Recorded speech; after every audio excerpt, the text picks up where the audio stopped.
You're listening to English with Monty, the podcast about the English language. Today is 8-Minute English, talking about idioms with colours.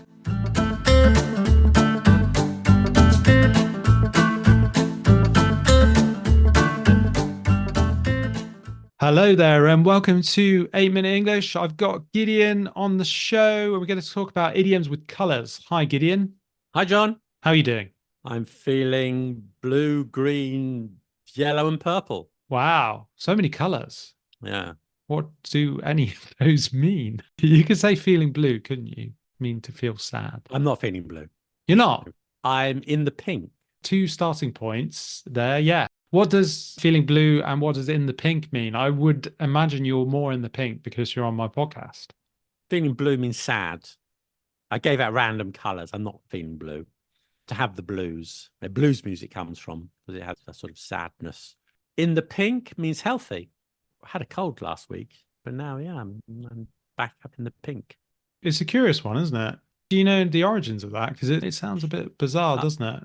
I only know that sort of Elizabethan times that every colour had a sort of emotion attached to it.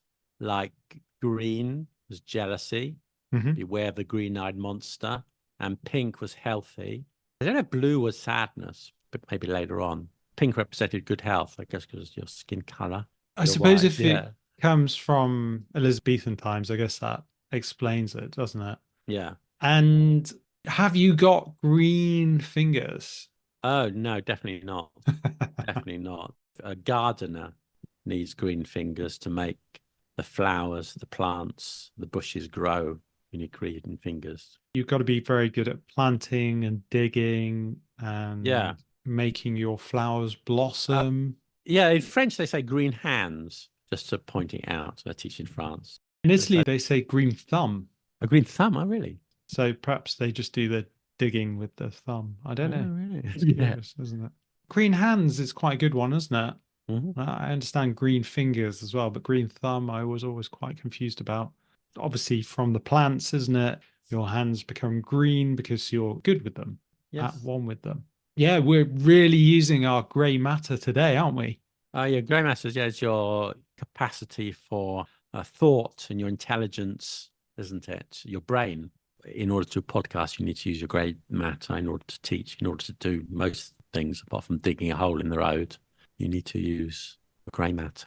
You probably need to use your grey matter to dig a hole in the road, though, as well. You know, you don't want to burst a water main, do you? I guess so. Oh, I guess I don't often dig holes in the road. I guess it's referring to the idea of the brain being grey in some way, is it? I suppose. Yeah, I guess so, yes. I think that's right. And it's a substance, so that's matter as well. So it was a red letter day for you the other weekend, wasn't it? Was it? Do we often use this expression? A red letter day is a very old expression, actually. It is, yeah. Red letter day. It means an important day, very important day. I think it comes from religious calendars back in the Middle Ages, where the days of the saints were marked in red. Saint Dylan's Day, whatever, tomorrow. Saint somebody else. I can't think of many saints. Saint Peter. Okay. There we go. There's one. Okay. So I think they were marked in red on the calendar. So that's how it all came about. So nowadays, an important day, you say it's a red letter day. Yeah, we got a big contract, red letter day, for Bally Boohoo Limited. Yeah, they're a good company. I like it. I'm not very good at making up names. I'm sorry. It's not really used so much, is it? I think there's a company that does red letter days. Like you can buy somebody a gift, can't you, to like drive in a Ferrari around a race course, you know, racetrack or whatever. That's like a red letter day, isn't it, or something? Yeah. Once in a blue moon. Doesn't happen very often. Very rare. Not never. People think it means never. No, it doesn't. It means very rarely. I go to the theatre once in a blue moon. So watch a football match once in a blue moon. I'm not a big football fan, but occasionally there's a big game on. Very rarely. Less than once a year, possibly, I'll watch a football game. So once in a blue moon. I go to Scotland once in a blue moon. I really like Scotland, but I don't go there very often. Just because of the distance and the expensive train fare, maybe. I don't tend to go there very often.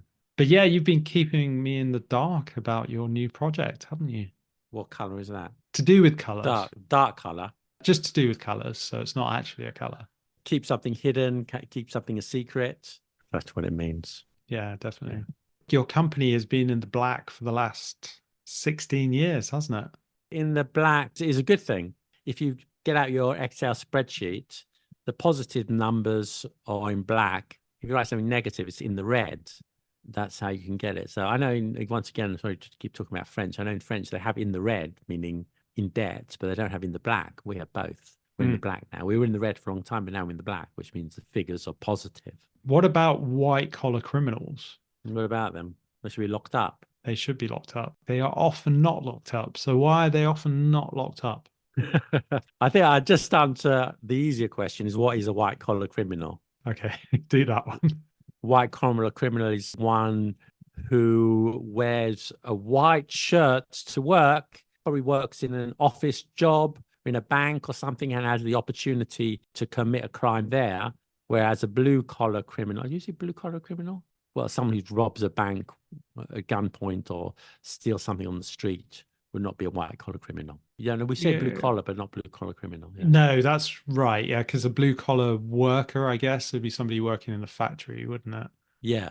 Often they wear blue uniforms in the old traditionally. Yeah, it's quite an old-fashioned expression, I suppose, blue collar, isn't it? Where maybe white collar is more commonly used nowadays. So if you change the figures in the accountancy software, so you get $100 million pushed to your account somewhere in Switzerland, and they find out, so you're a white collar criminal.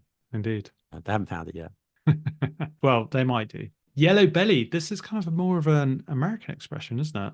I don't say yellow belly. Yellow meaning cowardly, but I think that's American. Even yellow, you're yeller. That's more American, isn't it? It is, yeah. We don't tend to use that, do we? No. It was quite often, it was used very effectively in Back to the Future, wasn't it? If anybody's familiar with that film.